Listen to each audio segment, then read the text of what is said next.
নামাজে ইমামতি করতে অথবা নামাজ পড়তে সূরা নিচের দিক থেকে উপরের দিকে পড়া যাবে কিনা, অর্থাৎ প্রথম রাকাতে সূরা ফিল পাঠ করে পরের রাকাতে সূরা তাকাসুর এটা পাঠ করা যাবে কিনা, পাঠ করলে নামাজের কোনো ক্ষতি হবে কিনা, নামাজ পুনরায় পড়তে হবে কিনা জানতে পারলে খুশি হব।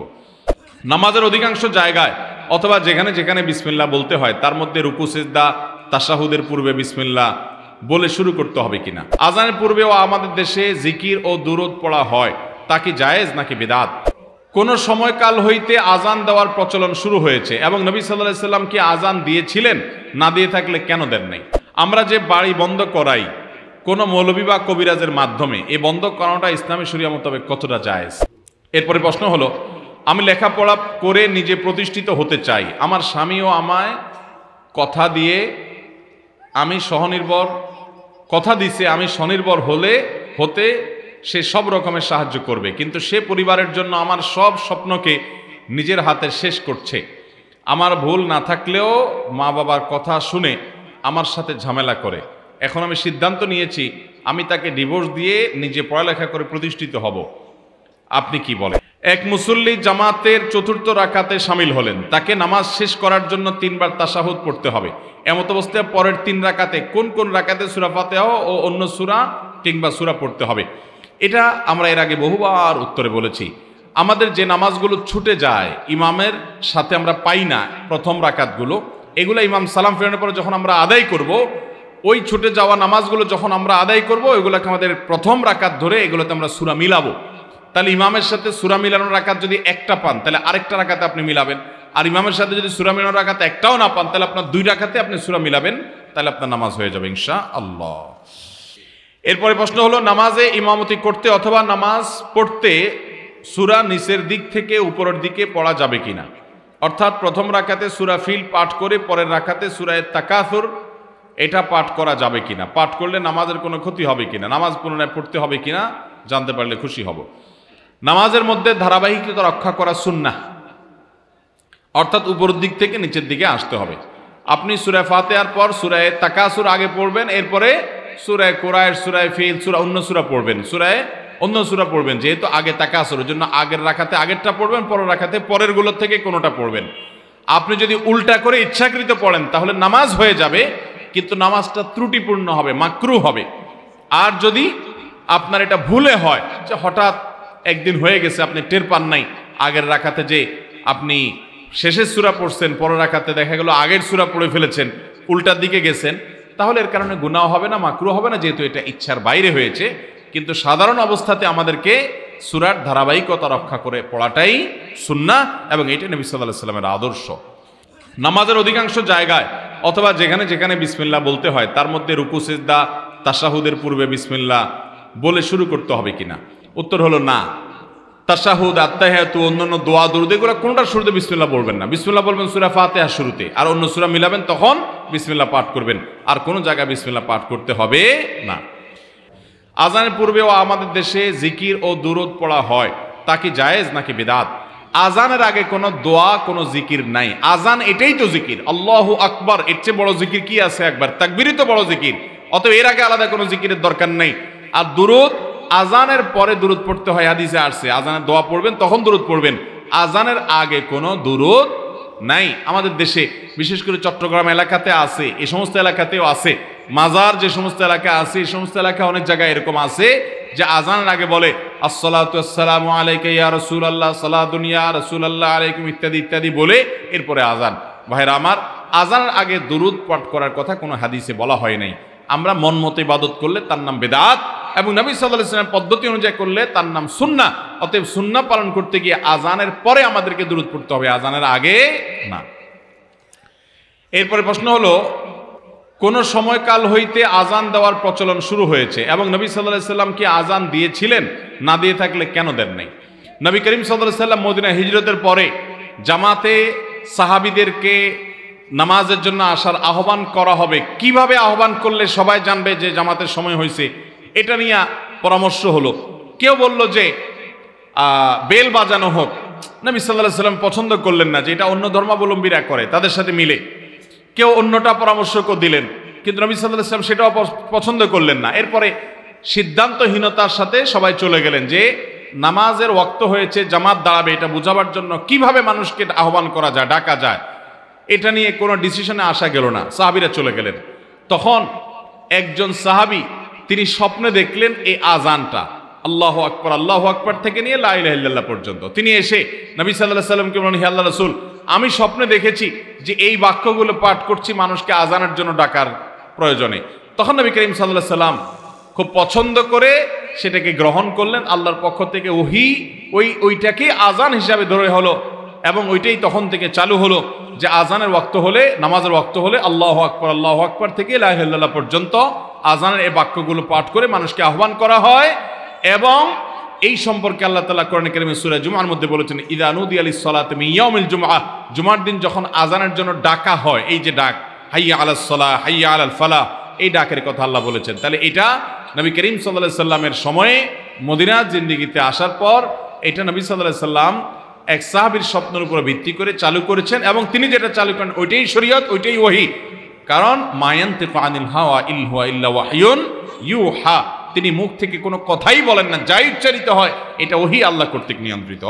এখন প্রশ্ন হলো, নবীজি আজান কখনো দিয়েছেন কিনা? উত্তর হলো, উনি কখনো আজান দিয়েছেন বলে আমরা জানি না। কেন আজান দেন নাই আল্লাহ ভালো জানেন। তবে তিনি যারা সারা জীবন ইমামত করেছেন, যিনি ইমামত করবেন তিনি আবার আজান কিভাবে দিবেন? যিনি আজান দিবেন একামত তাকে দিতে হবে। তো নবীজি সাল্লাল্লাহু আলাইহি সাল্লাম তো ইমামতই করেছেন, তিনি আবার আজান কোত্থেকে দিবেন? এই জন্য দিতে পারেন নাই। কিন্তু তিনি আজানের ফজিলত বর্ণনা করেছেন। কোনো কাজ নবী সাল্লাল্লাহু আলাইহি সাল্লাম করেন নাই কিন্তু তিনি বলেছেন, তখন এই বলাটা প্রাধান্য পায়, কারণ তার জন্য বিশেষত্ব থাকতে পারে। তিনি নবী হিসেবে শুধু ইমামতি করবেন, কিন্তু আজানের মর্যাদা দিয়ে বর্ণনা করেছেন। কেউ যদি আজান দেয় কিয়ামতের দিন তার মাথা উঁচু থাকবে সবার উপরে, সে সম্মানিত, এটা বোঝা যাবে দুনিয়াতে সে আজান দিয়েছে আল্লাহকে খুশি করার জন্য। শুধু পয়সার দান্দা চাকরির উদ্দেশ্যে করলে এটা হবে না, আল্লাহর কাছে সওয়াবের আশা থাকতে হবে। ঠিক একইভাবে নবী করিম সাল্লাল্লাহু আলাইহি সাল্লাম মুয়াজ্জিনদের সম্পর্কে বলেছেন, তার আজান শুনে যত মানুষ নামাজ পড়তে আসবে সবাই যে পরিমাণ সওয়াব পাবে, মুয়াজ্জিনকে আল্লাহ রাব্বুল আলামিন তার সমপরিমাণ সওয়াব দান করবেন। বিধায় আজানের সওয়াব অপরিসীম, সেটি আমাদের দেওয়ার চেষ্টা করতে হবে। আমরা যে বাড়ি বন্ধ করাই কোনো মৌলবী বা কবিরাজের মাধ্যমে, এই বন্ধ করানোটা ইসলামী শরিয়া মোতাবেক কতটা জায়েজ? দেখুন, সুন্নাহসম্মত বাড়ি বন্ধ, অর্থাৎ যে বাড়িতে জিনের উপদ্রব হবে না, ব্ল্যাক ম্যাজিকের উপদ্রব হবে না, এটার পদ্ধতি হলো বাড়ির প্রত্যেকটা লোক ঢুকার সময় বিসমিল্লাহ পড়ে ঢুকবে, তাহলে শয়তান তার সাথে ঢুকতে পারবে না, হাদিসে আছে। এবং ওই বাড়িতে গান, বাদ্যযন্ত্র, ছবি, প্রাণীর ছবি প্রিন্ট করে টাঙিয়ে রাখা ইত্যাদি এগুলো থাকবে না, তাহলে ইনশাআল্লাহ সেখানে শয়তানের উপস্থিতি থাকবে না।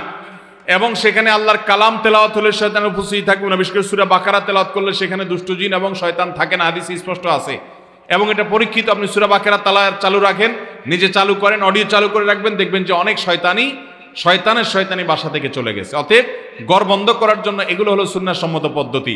রাতের বেলা 3 বার সূরা ইখলাস, 3 বার সূরা ফালাক, 3 বার সূরা নাস, কুল হুয়াল্লাহ, কুল আউযু বিরাব্বিল ফালাক, কুল আউযু বিরাব্বিন নাস, 3 বার পড়ে 2 হাতকে কোষ করে সেখানে ফু দিয়ে পুরো শরীর আপনি মুছে ফেলেন। এই হলো শরীর বন্ধ। ঘর বন্ধ, শরীর বন্ধের জন্য সুন্নাহসম্মত পদ্ধতি মেনে চলবেন। এর বাইরে যদি কোনো আলেম কোরআনে কারীমের আয়াত পড়ে, দোয়া পড়ে, জিকির আজকার পড়ে ঘর বন্ধ করে, ঠিক আছে, এটা গ্রহণযোগ্য হতে পারে। কিন্তু দেখা যায় বিভিন্ন রকমের শিরকি কাজ কাম করে এবং শয়তানের কাছে আশ্রয় নেওয়া হয়। অনেক বাড়ির সামনে, অনেক ঘরের সামনে দেখা যায়, এখন এগুলো অবশ্য কমে গেছে, একসময় দেখা যেত গরুর 2টা শিং রাখা আছে না নেই? এগুলো শিরক, এর কারণে ঈমান চলে যেতে পারে, খুব ভয়াবহ একটা বিষয়। এই শিং আপনাকে কিভাবে সেভ করবে? বরং এই শিংয়ের কারণে শয়তান আরো বেশি আসার সম্ভাবনা আছে। অতএব বিশেষ করে শয়তান পূজারীরা এই জাতীয় জিনিসপত্র রাখে অনেক বেশি। যারা লুসিফার পূজা করে, শয়তান পূজা করে, এই শয়তান পূজারীরা গরুর শিং, গরুর আপনার মাথার খুলি, এই জাতীয় এগুলাকে নিয়ে তারা পুজো করে এবং শয়তানের পাওয়ার তখন তারা পায়। তো এগুলো ঈমান যাওয়ার মতো বিষয়, এগুলো করা যাবে না। ঈমানদার দোয়া দুরূদ পড়বে, জিকির আজকার করবে, আল্লাহর কালাম তেলাওয়াত করবে, আজান দিবে, এর মাধ্যমে ঘর বন্ধ, শরীর বন্ধ সব হবে ইনশাআল্লাহ। এর বাইরে আপনার ওই মুরগি জবাই করে তার রক্ত দিলেন, ছাগল জবাই করে এর রক্ত দিলেন, এটা প্যারাক পুতলেন, ওখানে আপনার গরুর খুলি দিলেন, ওখানে গরুর শিং ঝুলায় রাখলেন এবং অনেক কিছু এরকম কাজ করলেন, সেগুলো শিরকি কর্মকাণ্ড, এগুলো করা যাবে না। এরপরে প্রশ্ন হলো, আমি লেখাপড়া করে নিজে প্রতিষ্ঠিত হতে চাই, আমার স্বামীও আমায় কথা দিছে আমি স্বনির্ভর হতে সে সব রকমের সাহায্য করবে, কিন্তু সে পরিবারের জন্য আমার সব স্বপ্নকে নিজের হাতে শেষ করছে। আমার ভুল না থাকলেও মা বাবার কথা শুনে আমার সাথে ঝামেলা করে। এখন আমি সিদ্ধান্ত নিয়েছি আমি তাকে ডিভোর্স দিয়ে নিজে পড়ালেখা করে প্রতিষ্ঠিত হব। আপনি কি বলেন? একজন নারী তিনি অবশ্যই ব্যবসা বাণিজ্য করতে পারেন পর্দার মধ্যে থেকে, তিনি হালাল উপার্জন করতে পারেন পর্দার মধ্যে থেকে, শরীয়তের সীমানার মধ্যে থেকে, কোনো অসুবিধা নাই। আম্মাজান খাদিজা রাদিয়াল্লাহু তাআলা আনহা ব্যবসা করেছেন, পুঁজি বিনিয়োগ করেছেন বাসায় থেকে, এবং সেটা যদি জায়েজ হয় তো আমাদের মা বোনরাও ব্যবসা বাণিজ্য করতে পারেন, কাজ করতে পারেন। কিন্তু মনে রাখবেন, ইসলাম চায় মেয়েরা বাসাবাড়ির ভেতরের দিকটাকে সামলাক, কাজটা তাদের মূল বিষয় না। তাদের মূল ডিউটি হলো বাসা বাড়ি সামলানো, আর স্বামীদের দায়িত্ব, পুরুষদের দায়িত্ব হলো বাসার বাইরের সাইড সামলানো, অর্থাৎ উপার্জন করে নিয়ে আসা। ইসলাম এই যে সিস্টেম করে দিয়েছে, এই সিস্টেমের মধ্যেই মানব জাতির কল্যাণ আছে। আজ পৃথিবীতে এই সিস্টেমটাকে লঙ্ঘন করে নারী পুরুষ সবাইকে উপার্জন করতে উদ্বুদ্ধ করা হচ্ছে, এটা কখনো ন্যায়সঙ্গত হতে পারে না। যারা মনে করেন যে ছেলেরা উপার্জন করছে, মেয়েরাও নিজের পায়ে নিজে দাঁড়াবে, আত্মনির্ভরশীল হবে, তারাও কাজ করবে, অফিস আদালতে যাবে, ব্যবসা বাণিজ্য করবে, গণহারে সেটার জন্য যারা উদ্বুদ্ধ করে থাকেন, তাদের কাছে আমাদের প্রশ্ন, একজন নারী তিনি সন্তান গর্ভে ধারণ করেন, পুরুষ কি সন্তান গর্ভে ধারণ করতে পারে? তাহলে একজন নারীর যে ডিউটি সন্তান গর্ভে ধারণ করে, এটা তো 2-4 দিনের কাজ না, 10 মাসের কাজ। তার যদি সংসারে 2-4টা সন্তান হয় তো জীবনে 4টা বছর তার ইয়াং জীবনের একটা গুরুত্বপূর্ণ সময় চলে যায় এই কষ্টের কাজটা করতে গিয়ে। এই কষ্টের কাজটা কি পুরুষ করে দিতে পারবে? তার স্বামী করে দিতে পারবে? পারবে না। সন্তানকে দুধ দেওয়া, দুধ খাওয়ানো, মায়ের বুকের দুধে আল্লাহ তাআলা সন্তানের জন্য উপকারী খাদ্য রেখেছেন, এবং এই খাদ্যের কোনো বিকল্প নাই। এর চেয়ে উপকারী কোনো খাবার নাই মায়ের বুকের দুধে যে উপকারিতা আছে। ওই পটের দুধে এত উপকারিতা নাই মায়ের বুকের দুধে যত উপকারিতা আছে। এখন কথা হলো, একজন মা সন্তান জন্ম দেওয়ার পর 2 বছর ধরে সন্তানকে দুধ পান করাচ্ছেন। এই যে 2 বছর ধরে সন্তানকে দুধ পান করাচ্ছেন, এই দুধ পান করানোটা দিনে রাতে বহুবার করাইতে হয়। এটা একটা সহজ ডিউটি না বেশ ভালোই কষ্টের ডিউটি? কষ্টের ডিউটি না? তো এই ডিউটিটা কি কোনো পুরুষ করতে পারবে? আমার কথা বুঝেন নাই? কোনো পুরুষ কি করতে পারবে এই ডিউটি? পারবে না। তাহলে সন্তান জন্ম দেওয়া, সন্তান গর্ভে ধারণ করা, সন্তানের দুধ পান করানো, এই সব কাজগুলো সৃষ্টিগতভাবে আল্লাহ রাব্বুল আলামিন মেয়েদেরকে দিয়ে রাখছেন। তার শরীরের অবকাঠামো এমনভাবে আল্লাহ তৈরি করেছেন যে এই কাজগুলো তার করতেই হয়। এগুলো পুরুষ চাইলেও করতে পারে না, বা পুরুষ চাইলেও তাকে ভাগ দেওয়া যায় না। তাহলে তার এই ডিউটিটা জীবনের একটা বড় অংশ, মূল অংশ জুড়ে তাকে করতে হয়। পুরুষ সেটার ভাগ নিতে পারে না। আর পুরুষকে আল্লাহ তাআলা দায়িত্ব দিয়েছেন সে বাহির থেকে কামাই রোজগার করে নিয়ে আসবে। এখন যদি বউরেও আপনি চাকরি করান, তাকে দিয়ে কাজ করান, তাহলে আপনিও সংসারে 20,000 টাকা মাসে আনলেন, উনিও 20,000 টাকা মাসে আনলো। অর্থাৎ আপনার দায়িত্ব ছিল 40,000-এর পুরোটা আনা, আপনি তার অর্ধেক ওনাকে দিয়ে আনাইলেন। কিন্তু ওনার যে সন্তান গর্ভে ধারণ করার, সন্তানকে দুধদান করার দায়িত্ব ছিল, এটা কি আপনি তার অর্ধেকটা নিতে পারবেন? তাহলে তার মানে কি দাঁড়াইলো? তার মানে দাঁড়াইলো ওনার যা ডিউটি ছিল সেটা শতভাগ উনি পালন করতেছে, উপরন্তু আপনার ডিউটির অর্ধেক তার ঘাড়ে আপনি চাপায় দিয়েছেন। এটা কি মেয়েদের জন্য মুক্তি হলো, না তাদেরকে দিয়ে ডাবল ডিউটি করানো হলো? আমার কথা বুঝেন নাই ভাইরা আমার?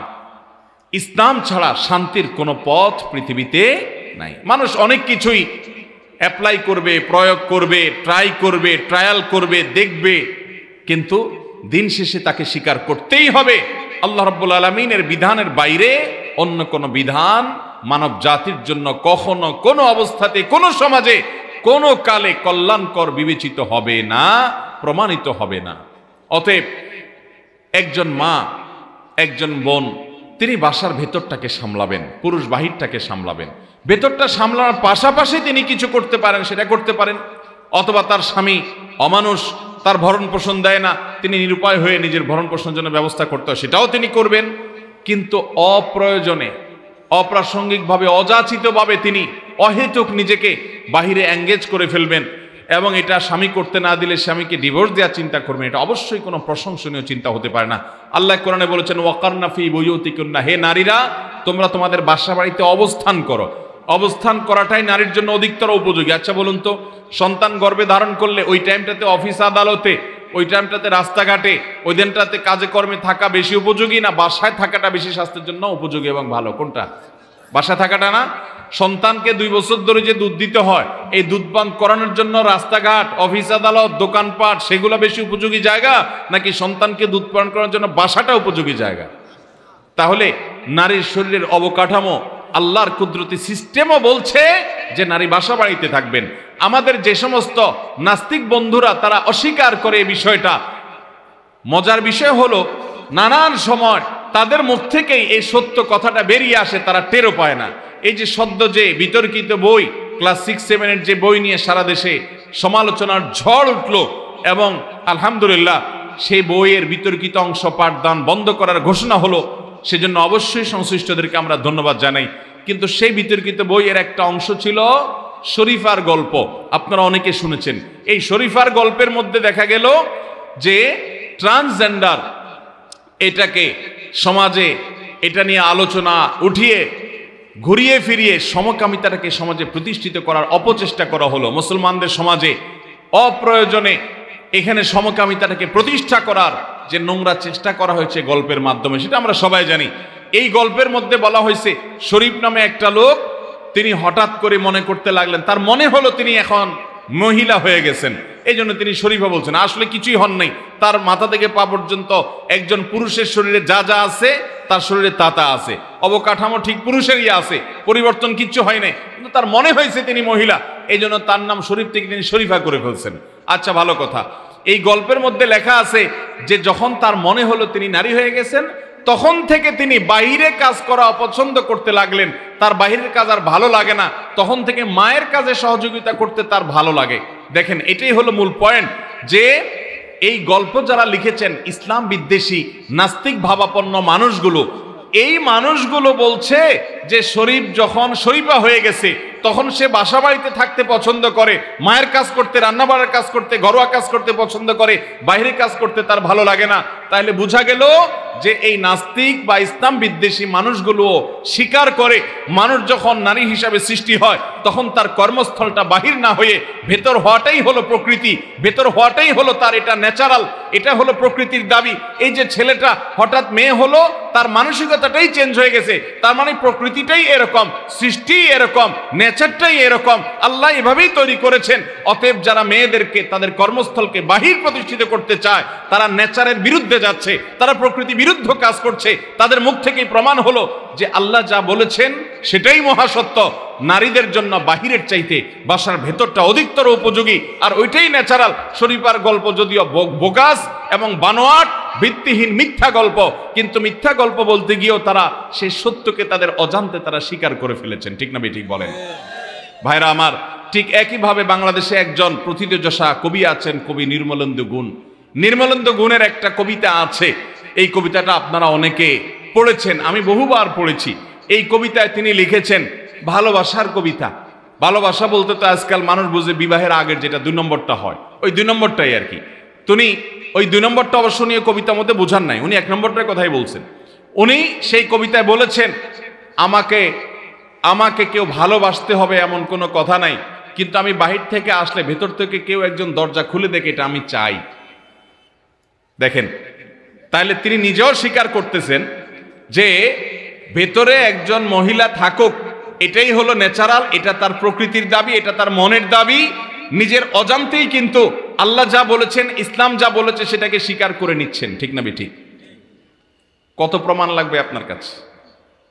এই নাস্তিক বন্ধুরা জানে না যে তাদের অজান্তে থলের বিড়াল বের হয়ে যায়, আল্লাহ তাআলার অস্তিত্বের স্বীকৃতি দেয়।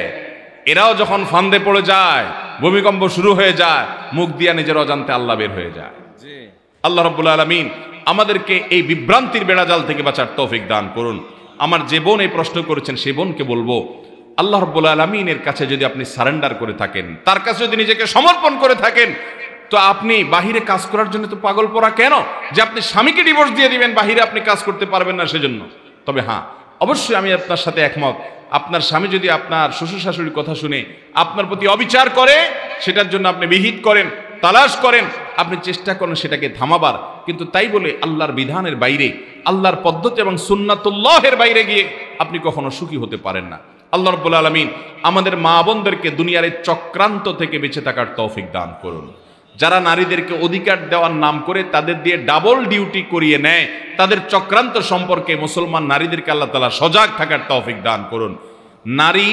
নারীর অধিকার নিয়ে তোমরা যারা মুসলমানদের সবক দিতে আসো, তোমরা কি জানো নারী হিসাবে জন্মগ্রহণ করাটা পৃথিবীতে যখন অপরাধ ছিল, ওয়াইদাল মাউউদাতু সুইলাত আয়াত নাজিল হয়েছে, সেই সময়ে এই ইসলাম এসে নারীকে শুধুমাত্র জীবন্ত কবরস্থ হওয়া থেকে উদ্ধার করে নাই, নারীকে এমন এক উন্নত জায়গা নিয়ে বসিয়েছে, এমন একটা উঁচু আসনে আসীন করেছে যে নারী হিসাবে জন্মগ্রহণ করা এটা আনন্দের, এটা গর্বের। নবী সাল্লাল্লাহু আলাইহি সাল্লাম দুজন কন্যার বাবা হলে, মা হলে তার জন্য জান্নাতের দায়িত্ব নিয়েছেন।